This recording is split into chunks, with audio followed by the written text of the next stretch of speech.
भारत माता की। भारत माता की। मंच पर विराजमान श्रीमान प्रफुल्ल पटेल, सांसद श्री विनोद सोनकर, सांसद बहन कलाबेन, जिला परिषद की अध्यक्षा निशा भंवर जी, भाई राकेश सिंह चौहान जी, मेडिकल जगत के साथियों, अन्य महानुभाव और विशाल संख्या में पधारे हुए मेरे प्यारे भाइयों और बहनों, केम छो बधा? सुखमा, संतोष में, आनंद में, प्रगति में, विकास में। वाह! मैं जब भी यहां आता हूं मन आनंद से भर जाता है। दमन, दीव, दादरा और नगर हवेली की विकास यात्रा को देखना भी मेरे लिए बहुत ही सुखद होता है। और अभी जो वीडियो देखी, कोई कल्पना नहीं कर सकता है कि इतने से छोटे क्षेत्र में चहुं दिशा में आधुनिक और तेज गति से विकास कैसा होता है, वो वीडियो में हमने बुरी भांति देखा है। साथियों, इस क्षेत्र की एक बड़ी विशेषता, अब हमारा सिलवासा पहले वाला नहीं है। ये हमारा सिलवासा अब कॉस्मोपॉलिटन हो गया है। हिंदुस्तान का कोई कोना ऐसा नहीं होगा जिसके लोग सिलवासा में न रहते हो। आपको अपनी जड़ों से प्यार है, लेकिन आधुनिकता को भी उतना ही अपनत्व देते हैं। इस केंद्र शासित प्रदेश की इस खूबी को देखते हुए केंद्र सरकार अलग अलग स्तरों पर तेजी से काम कर रही है। यहां पर अच्छी क्वालिटी का इंफ्रास्ट्रक्चर हो, अच्छी सड़कें, अच्छे पुल हो, यहां अच्छे स्कूल हो, वाटर सप्लाई बेहतर हो, इन सभी पर केंद्र सरकार का बहुत जोर है। बीते 5 साल में इन सभी सुविधाओं पर 5500 करोड़ रुपए, 5,500 करोड़ रुपए से ज्यादा खर्च किए गए हैं। बिजली बिल से जुड़ी व्यवस्था हो, सारी स्ट्रीट लाइट को एलईडी से जगमगाना हो, ये क्षेत्र तेजी से बदल रहा है। यहां door to door waste collection की सुविधा हो या फिर 100% वेस्ट प्रोसेसिंग, ये केंद्र शासित प्रदेश सभी राज्यों को प्रेरणा दे रहा है। यहां जो नई इंडस्ट्रियल पॉलिसी लाई गई है, वो भी यहां औद्योगिक विकास बढ़ाने में, रोजगार के नए मौके बनाने में मददगार साबित हो रही है। आज एक बार फिर मुझे लगभग नए 5,000 करोड़ रुपए के प्रोजेक्ट का शुभारंभ करने का अवसर मिला है। ये project health, housing, tourism, education, और अर्बन डेवलपमेंट से जुड़े हैं। इससे ईज ऑफ लिविंग बढ़ेगी, इससे ईज ऑफ टूरिज्म बढ़ेगा, इससे ईज ऑफ ट्रांसपोर्टेशन बढ़ेगा और इससे ईज ऑफ बिजनेस भी बढ़ेगा। साथियों, आज मुझे एक और बात की बहुत खुशी है। आज जिन प्रोजेक्ट्स का लोकार्पण हुआ है, उनमें से कई का शिलान्यास करने का सौभाग्य आप सबने मुझे ही दिया था। लंबे समय तक हमारे देश में सरकारी प्रोजेक्ट्स सालों साल तक लटकते थे, अटकते थे, भटकते थे। कई बार तो शिलान्यास के पत्थर भी पुराने होकर के गिर जाते थे, लेकिन प्रोजेक्ट पूरे नहीं होते थे। लेकिन पिछले 9 वर्षों में हमने देश में एक नई कार्यशैली विकसित की है, नया वर्क कल्चर लाए हैं। अब जिस कार्य की नींव रखी जाती है, उसे तेजी से पूरा करने का भी भरसक प्रयास किया जाता है। एक काम पूरा करते ही हम दूसरा काम शुरू कर देते हैं। सिलवासा का एक कार्यक्रम इसका प्रत्यक्ष प्रमाण है। इसके लिए मैं आप सभी को बहुत बहुत बधाई देता हूं। साथियों, केंद्र की भाजपा सरकार सबका साथ, सबका विकास, सबका विश्वास और सबका प्रयास के मंत्र पर चल रही है। देश के हर क्षेत्र का विकास हो, देश के हर क्षेत्र का संतुलित विकास हो, इस पर हमारा बहुत जोर है। लेकिन देश का ये भी दुर्भाग्य रहा है कि अनेक दशकों तक विकास को राजनीति के वोट बैंक के तराजू पर ही तोला गया। योजनाओं की, प्रोजेक्ट्स की घोषणाएं देखकर तो बहुत कुछ होती थी, लेकिन कैसे होती थी, कहां से कितना वोट मिलेगा, किस वर्ग को खुश करने से वोट मिलेगा, जिनकी पहुंच नहीं थी, जिनकी आवाज कमजोर थी, वो अभाव में रहे, विकास यात्रा में पीछे छूटते गए। यही कारण है कि हमारे आदिवासी क्षेत्र, हमारे सीमावर्ती क्षेत्र विकास से वंचित रह गए। हमारे मछुआरों को उनके हाल पर छोड़ दिया गया। दमन, दीव, दादरा और नगर हवेली को भी इसी रवैये की बहुत कीमत चुकानी पड़ी है। मैं तो गुजरात में था, मैं लगातार देखता रहता था कि क्या करके रखा है इन लोगों ने। आज जिस मेडिकल कॉलेज को अपना कैंपस मिला है, वो इस अन्याय का बहुत बड़ा साक्षी रहा है। आप सोचिए साथियों, आजादी के दशकों दशक बीत गए, लेकिन दमन, दीव, दादरा और नगर हवेली में एक मेडिकल कॉलेज नहीं बना था। यहां के इने गिने कुछ युवाओं को किसी तरह डॉक्टर की पढ़ाई का अवसर मिल पाता था, वो भी दूसरी जगह पे। इसमें भी आदिवासी परिवारों के बेटे बेटियों की भागीदारी तो बिल्कुल ना के बराबर थी।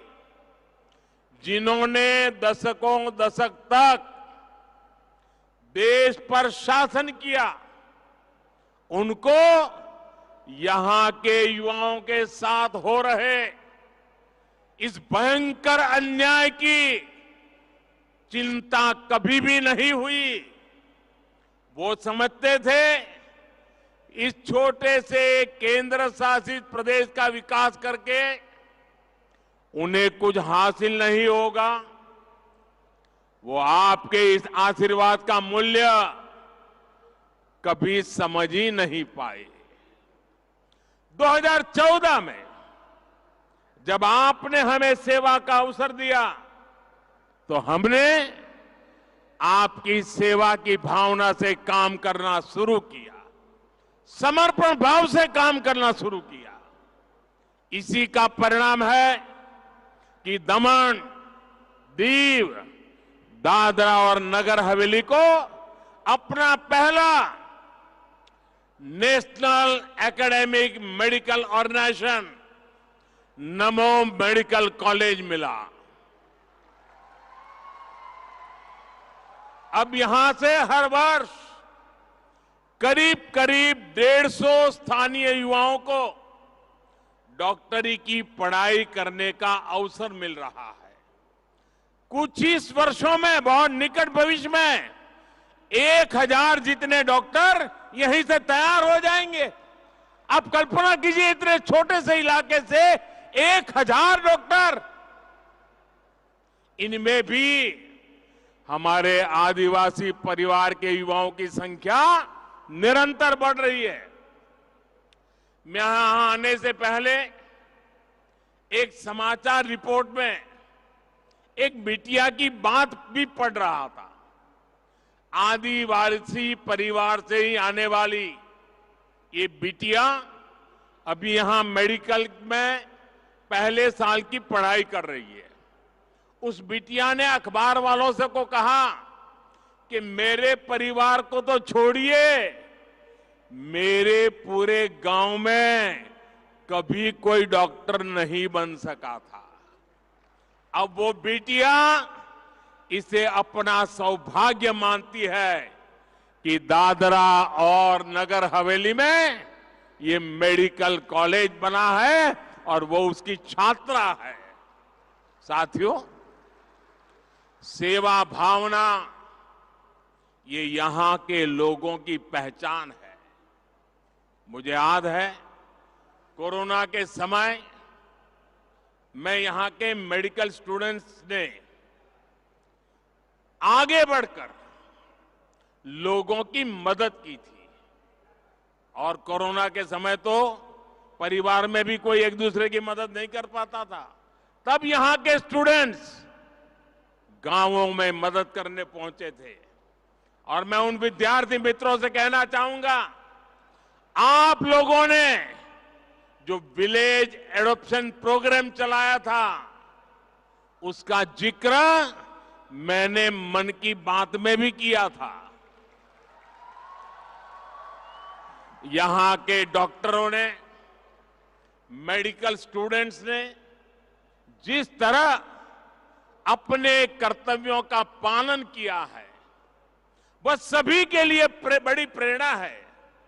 मैं आज इस कार्य के लिए यहां चिकित्सा सुविधा से जुड़े हर व्यक्ति की सराहना करूंगा।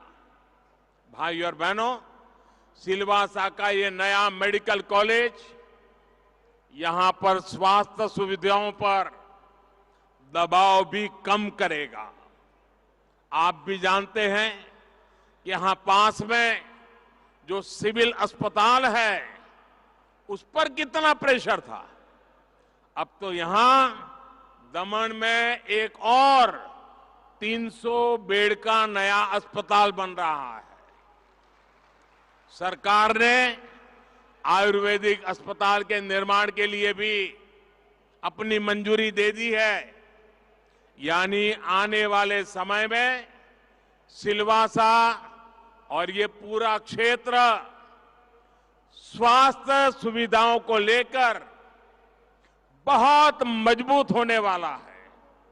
साथियों, आपको याद होगा, गुजरात के मुख्यमंत्री के रूप में भी मैं यहां बहुत बार आया हूं, आपके बीच आया हूं।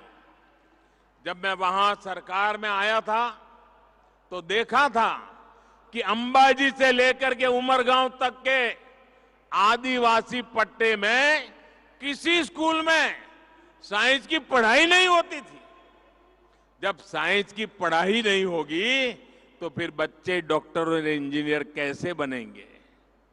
इसलिए मैंने वहां स्कूल कॉलेजों में साइंस की पढ़ाई शुरू करवाई। हमारे आदिवासी बच्चों को एक बड़ी दिक्कत दूसरी भाषाओं में पढ़ाई से भी होती है, किसी भी बच्चे को होती है।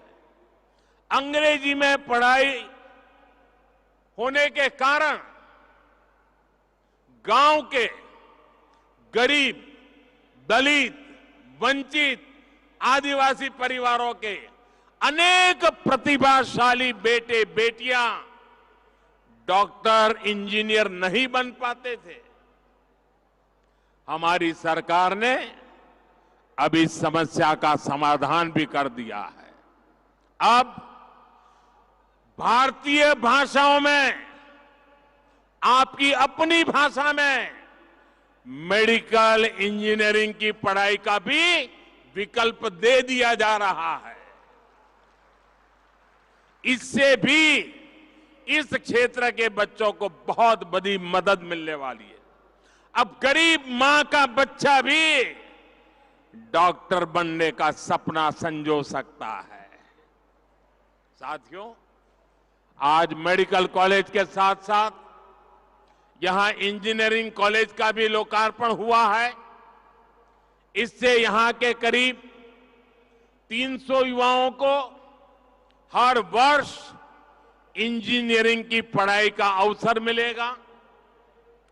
मुझे इस बात की भी खुशी है कि देश के बड़े शिक्षा संस्थान भी दमन, दीव, दादरा और नगर हवेली में अपने कैंपस खोल रहे हैं।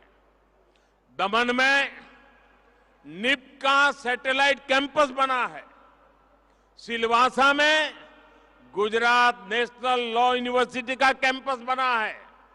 दीव में ट्रिपल आईटी वडोदरा ने अपना कैंपस खोला है। ये नया मेडिकल कॉलेज तो सिलवासा की सुविधाओं को नए स्तर पर लेकर जाएगा। मैं इस क्षेत्र के हर विद्यार्थी को ये भरोसा देता हूं कि उनके उज्जवल भविष्य के लिए हमारी सरकार कोई कोर कसर बाकी नहीं छोड़ेगी। भाइयों और बहनों, मैं जब पिछली बार सिलवासा आया था तो मैंने विकास की पंचधारा की बात कही थी। विकास की पंचधारा यानी बच्चों की पढ़ाई, युवाओं को कमाई, बुजुर्गों को दवाई, किसानों को सिंचाई और जन जन की सुनवाई। आज मैं इसमें एक और धारा जोड़ूंगा और ये है महिलाओं को खुद के घर की ढेर सारी बधाई। हमारी सरकार ने बीते वर्षों में देश के 3 करोड़ से अधिक गरीब परिवारों को पक्का घर बनाकर दिया है। यहां भी हमारी सरकार ने 15,000 से ज्यादा घर बनाकर गरीबों को देना तय किया है। इनमें से ज्यादातर घर बनकर तैयार हो चुके हैं। आज भी यहां 1200 से ज्यादा परिवारों को उनके अपने मालिकाना हक वाले घर मिले हैं। और आप ये जानते हैं कि पीएम आवास योजना के जो घर दिए जा रहे हैं उनमें महिलाओं को भी बराबर की हिस्सेदारी दी जा रही है। यानी हमारी सरकार ने यहां दमन, दीव, दादरा और नगर हवेली की हजारों महिलाओं को भी अपने घर की मालकिन बनाने का काम किया है। वरना हम जानते हैं हमारे यहां कैसा होता है, घर का मालिक पुरुष, खेत का मालिक पुरुष, दुकान का मालिक पुरुष, गाड़ी का मालिक पुरुष, स्कूटर है तो भी मालिक पुरुष, महिला के नाम कोई होता ही नहीं है। हमने इन घरों के मालिकाना हक महिलाओं को दिए हैं। और आप ये भी जानते हैं कि पीएम आवास योजना के तहत बना एक एक घर की कीमत कई लाख रुपए होती है। इसलिए ये महिलाएं जिनको ये जो घर मिला है ना, लाखों रुपए की कीमत का घर मिला है, और इसलिए ये हमारे गरीब परिवार की माताएं बहनें, ये हमारी महिलाएं लखपति दीदी बन गई है। अब वो लखपति दीदी के नाम से जानी जाएगी, क्योंकि लाख रुपए से भी ऊपर की कीमत के घर की वो मालकिन बनी है। मैं इन सभी लखपति दीदियों को जितनी बधाई दूं उतनी कम है। उनको मैं विशेष तौर पर बधाई दे रहा हूं। साथियों, भारत की कोशिशों की वजह से आज पूरा विश्व इस वर्ष को इंटरनेशनल ईयर ऑफ मिलेट्स के तौर पर मना रहा है। मिलेट्स यानी मोटे अनाज को हमारी सरकार ने श्री अन्न की पहचान दी है। यहां के किसान रागी, या यहां की भाषा में कहे तो नागली या नचनी जैसे जिन मिलेट्स की पैदावार करते हैं, उन्हें भी हमारी सरकार बढ़ावा दे रही है। आज रागी से बना आटा हो, रागी से बनी कुकीज हो, रागी से बनी इडली हो, लड्डू हो, इनकी सबकी खपत बढ़ रही है और किसानों को भी फायदा हो रहा है। मैं अक्सर मन की बात कार्यक्रम में इसका जिक्र करता हूं, और आप तो जानते ही हैं, अब तो मन की बात का अगले रविवार को सेंचुरी होने वाला है, 100वां एपिसोड।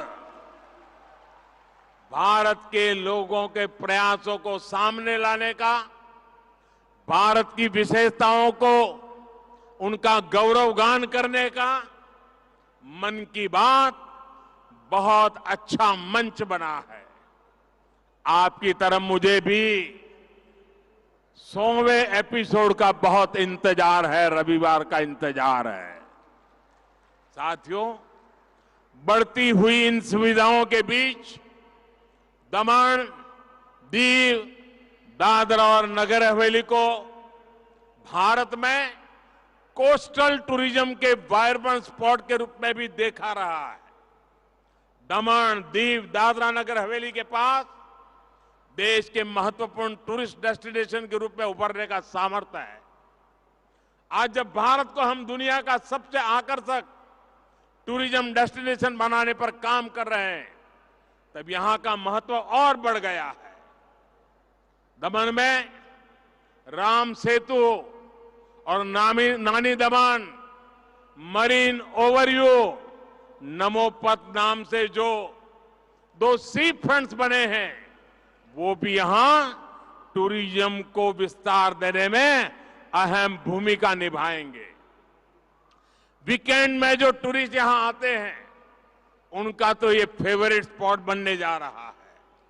मुझे बताया गया है कि पर्यटकों की सुविधा के लिए बीच एरियाज में नए टेंट सिटी भी बनाए जा रहे हैं।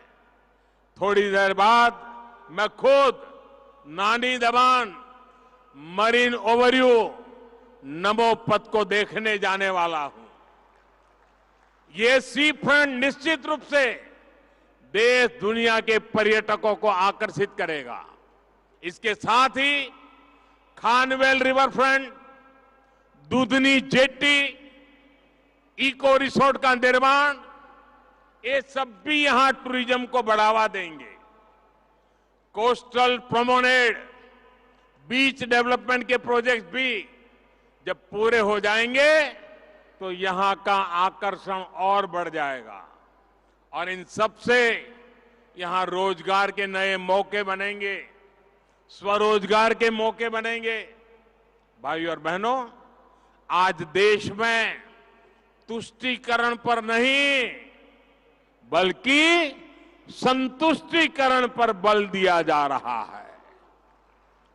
वंचितों को वरीयता, ये बीते 9 वर्ष के सुशासन की पहचान बन चुकी है। केंद्र सरकार देश के हर जरूरतमंद, हर वंचित वर्ग, वंचित क्षेत्र तक सुविधाएं पहुंचाने के लिए तेजी से काम कर रही है।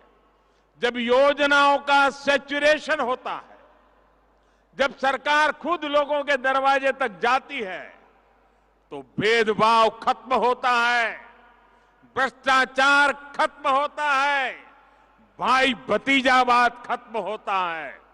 मुझे खुशी है कि दमन, दीव और दादरा नगर हवेली केंद्र सरकार की अनेक योजनाओं के सैचुरेशन के बहुत निकट पहुंच गई है। आप सभी के ऐसे ही प्रयासों से समृद्धि आएगी, विकसित भारत का संकल्प सिद्ध होगा। एक बार फिर आप सभी को विकास कार्यों की बहुत बहुत बधाई। भारत माता की, भारत माता की। बहुत बहुत धन्यवाद।